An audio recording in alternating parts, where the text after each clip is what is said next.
Design trop clivant, gamme de voitures réduite par rapport à la concurrence, prix plus élevé par rapport à cette même concurrence ou encore image de marque et notoriété plus faible, pas mal de facteurs clés ont été au tort de DS Automobile.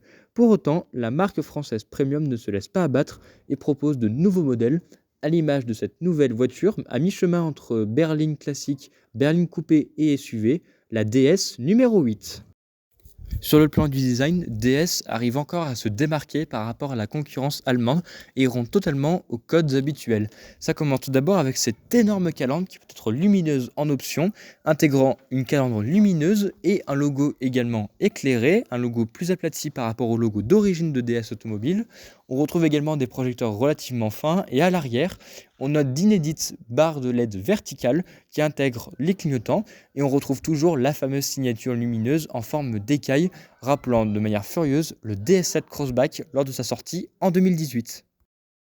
L'intérieur est, pas forcément tout le temps avec l'industrie automobile, en adéquation avec l'extérieur, c'est-à-dire un design très osé. Tout d'abord avec ce volant de forme vraiment particulière.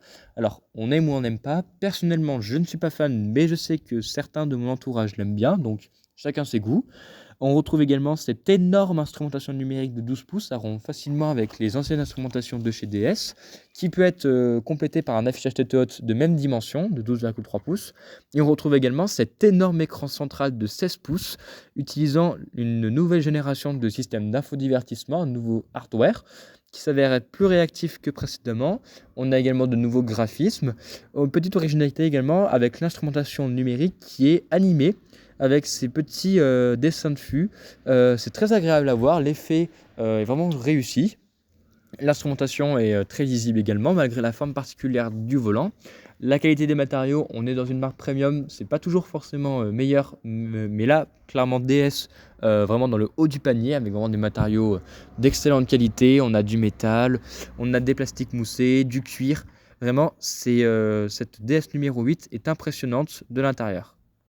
Au niveau des capacités techniques, l'ADS numéro 8 a été élaboré à partir de la même plateforme qui a servi pour le Peugeot i3008 ou le Citroën iC5 Aircross. Pour autant, les couples moteur-batterie sont uniques pour ce modèle et il n'est disponible pour le moment qu'en 100% électrique. En entrée de gamme, on a un bloc de 230 chevaux accolé à une batterie de 74 kWh. L'autonomie annoncée est de 502 km, mais en termes de capacité de recharge, on atteint les 160 kWh. Après, on a une version grande autonomie, celle que vous voyez à l'image, qui développe 245 chevaux et alimentée par une énorme batterie de 97,2 kWh de capacité utile. L'autonomie annoncée est de 750 km. Enfin, une version à 4 roues motrices est proposée avec la même batterie de 97,2 kWh, mais ajoute un moteur sur le train arrière qui porte la puissance totale à 350 chevaux et l'autonomie descend à 680 km.